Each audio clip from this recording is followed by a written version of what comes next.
မိတ်ဆွေတင်ဟာနှွေးယုံမဲရှိတဲ့ယုံကြည်သူတယောက်လားဒါမှမဟုတ်လို့ရှိရင်ဖျားသခင်နဲ့ပတ်သက်ပြီးတက်ကြွတောက်လောင်နေတဲ့ယုံကြည်သူတယောက်လာ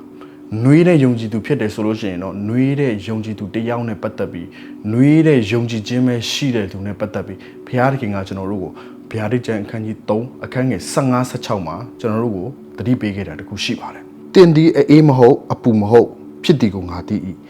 အေးခြင်းဖြစ်စေပူခြင်းဖြစ်စေတစ်ခုခုကိုငါအလိုရှိ၏ထို့သောအေးမဟုတ်အပူမဟုတ်နှွေးယုံရှိသောကြောင့်ငါဤကတွင်သည်တင့်ကိုထွေးလူပြီလို့တမန်ကျမ်းစာရေးထားတာဖြစ်ပါတယ်ဒါကြောင့်မို့လို့ဘုရားသခင်ကနှွေးယုံပဲရှိတဲ့တင့်ရဲ့ယုံကြည်ခြင်းနှွေးယုံပဲရှိနေတဲ့ယုံကြည်သူတယောက်နှွေးယုံပဲရှိနေတဲ့ဘုရားသခင်ပေါ်မှာထားတဲ့စိတ်ကိုသခင်ယေရှုဟာလက်မခံဘူးဖြစ်တယ်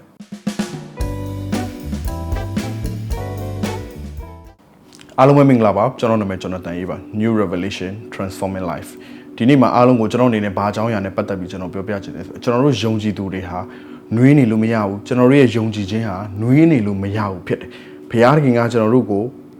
တကယ်ပဲပူဖို့ရန်အတွက် on fire ဖြစ်ဖို့ရန်အတွက်ဘုရားသခင်ကျွန်တော်တို့ကိုအလိုရှိတာဖြစ်ပါတယ်နှွေးရုံပဲရှိတဲ့ယုံကြည်သူတယောက်ရဲ့အသက်တာဟာအင်မတန်ကြောက်ဖို့ကောင်းပါတယ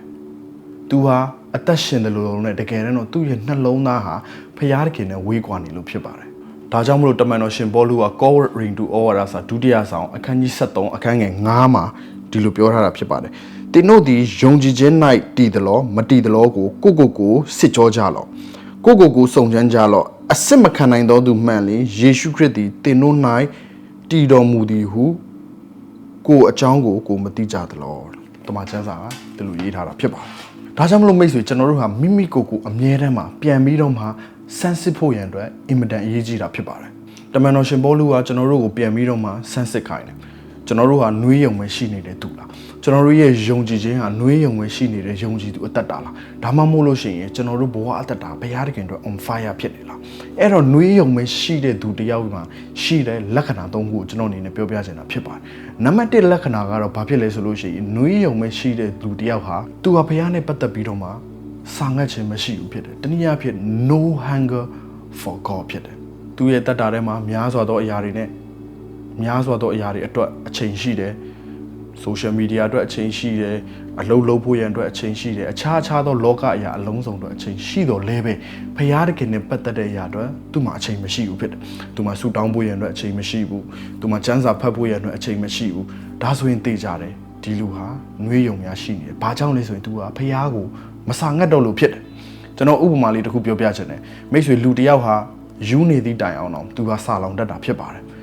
ဆိုပါစို့အယူတစ်ယောက်ဟာသူစားချိန်မှာသူဘိုက်စားတဲ့အခါမှာသူတိတယ်သူစားဖို့ရန်အတွက်လိုအပ်တယ်သူခန္ဓာကိုယ်ကသူ့ကိုတောင်းတတာဖြစ်တယ်ဒါဟာအသက်ရှင်ခြင်းရဲ့လက္ခဏာဖြစ်တယ်မိတ်ဆွေစာလောင်ခြင်း hunger ဆိုတဲ့အရာဒီအသက်ရှင်ခြင်းရဲ့လက္ခဏာဖြစ်တယ်ဒါကြောင့်အသက်ရှင်တဲ့လူတိုင်းကဘိုက်စားတတ်တယ်သူကသူအုံနောက်ပြည့်တည်ရှိတော့မပြည့်တည်ရှိတော့သူကဘိုက်စားတတ်တာဖြစ်ပါတယ်ဒါဆိုရင်မိတ်ဆွေသင်ဟာဝိညာဉ်ရေးရာမှာဖျားသခင်နဲ့ပတ်သက်ပြီးသင်မစာငတ်တော့ဘူးသင်ကျမ်းစာမဖတ်ရင်လည်းသင်နေနိုင်သွားပြီစုမတောင်းရင်လည်းနေနိုင်သွားပြီဆိုလို့ရှိရင်ကျွန်တော်တို့ပြန်ပြီးဆန်းစစ်ဖို့ရန်အတွက်လိုအပ်နေပြီဖြစ်တယ်။တင်းရဲ့စာငတ်ခြင်းကိုတင်ပြန်စစ်ရတော့မှာဖြစ်ပါတယ်။ဒုတိယတစ်ချက်အနေနဲ့သူဟာအပြစ်လုပ်ဖို့ရန်အတွက်မကြောက်ဘူးဖြစ်တယ်။အပြစ်တရားနဲ့ပတ်သက်ပြီးသူဟာအော်တပတ်စိတ်အင်မတန်မှရှင်းလင်းအောင်မြင်တွေ့ရတာဖြစ်ပါတယ်။အဲတော့သူကအပြစ်လုပ်ဖို့ရန်အတွက်မကြောက်ဘူး။တစုံတစ်ခုအပြစ်ဖြစ်သွားမှာကိုသူစိုးရိမ်စိတ်မရှိဘူး။ခွက်ကိုမြင်လိုက်တဲ့အခါမှာသူရဲရဲတောက်ရဲတယ်။ဆေးလိပ်ကိုမြင်တဲ့အခါမှာသူရဲရဲဖွာရဲတယ်။သူ့ရဲ့ feeling ထဲမှာငါအပြစ်လုပ်နေရလို့မခံစားရဘူး။သူ့ရဲ့အတွေးထဲမှာတစုံတစ်ယောက်ကိုသူချိန်ဆတယ်တစုံတစ်ယောက်ကိုသူပြစ်မှားတယ်ဒီအရာနဲ့ပတ်သက်ပြီးသူ့ရဲ့စိတ်ထဲမှာသူဟာအပြစ်လို့သူမခံစားတော့ဘူးဆိုရင်သိကြတယ်ဒီပုဂ္ဂိုလ်ဟာဘာဖြစ်နေပြီလဲဆိုလို့ရှိရင်သူဟာနှွေးတဲ့လူတစ်ယောက်ဖြစ်ပါတယ်သူဟာ on fire သူ့စီမှာဖခင်နဲ့ပတ်သက်တဲ့အတွေ့မရှိတော့ဘူးဖြစ်တယ်ဒီအရာငါလှုပ်လိုက်ရင်ဖခင်တကယ်ကိုငါစိတ်နာစေမလားဒီအရာငါလှုပ်လိုက်ရင်ဖခင်တကယ်နှစ်သက်ပါမလားဆိုတဲ့ဖခင်နဲ့ပတ်သက်တဲ့အတွေ့မရှိတော့ဘဲနဲ့ selfish ဖြစ်လာတယ်ဒါငါလိုချင်တဲ့အရာငါတောင်းတတဲ့အရာငါအတွေ့အတာဒါကိုလိုချင်တဲ့အရာငါဆန္ဒပြုလာတာဖြစ်တယ်ဒါကြောင့်မလို့သူဟာအပြစ်လုပ်ဖို့ရင်အတွက်ဝင်မလေးတော့ဖြစ်တယ်သူ့ရဲ့အော်တပတ်စိတ်ထဲမှာအပြစ်နဲ့ပတ်သက်ပြီးစိတ်ရှင်းဝါခြင်းဖြစ်တယ်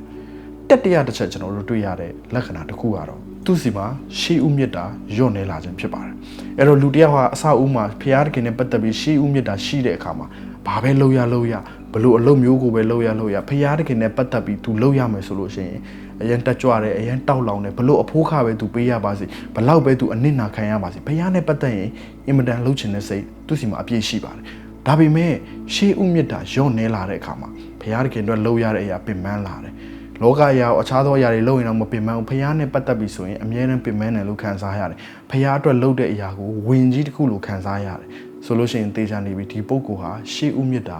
ညော့နေလာပြီဖြစ်တယ်ဒါကြောင့်မလို့မိတ်ဆွေမိမိကိုယ်ကိုကျွန်တော်တို့ပြန်ဆန်းစစ်ရအောင်တမန်တော်ပေါလုကတော့ကျွန်တော်တို့ပြောတယ်ပြန်ပြီးဆန်းစစ်ပါကျွန်တော်တို့ဟာဖျားခင်၌တည်နေရဲ့လားကျွန်တော်တို့ဟာအေးနေတာလားကျွန်တော်တို့ဟာနှွေးနေတာလားဒါမှမဟုတ်ကျွန်တော်တို့ဟာပူနေသေးရဲ့လားဖျားခင်နဲ့ပတ်သက်ပြီး on fire ဖြစ်နေသေးရဲ့လားပြန်ပြီးဆန်းစစ်ဖို့ရန်လိုအပ်တယ်ဖျားခင်ကတော့ပြောတယ်နှွေးတဲ့အရာကို तू မကြိုက်ဘူးငါထွေးမယ်လို့ဖျားကပြောတယ်ဒါကြောင့်မလို့ဒီနေ့မှာကျွန်တော်တို့ယုံကြည်သူတွေဖျားခင်ရဲ့ထွေးထုတ်ခြင်းကိုမခံမဲနဲ့ဖျားခင်တို့ဆက်လက်ပြီးတောက်လောင်နေတယ်ဖျားခင်တို့ဆက်လက်ပြီး on fire ဖြစ်နေတယ်ယုံကြည်သူတွေအရောက်ချင်းစီတိုင်းဖြစ်ဖို့ကျွန်တော်အနေနဲ့တိုက်တွန်းချင်တာဖြစ်ပါတယ်အရောက်ချင်းစီတိုင်းကိုဖျားခင်အထူးပဲကောင်းချီးပေးပါစေ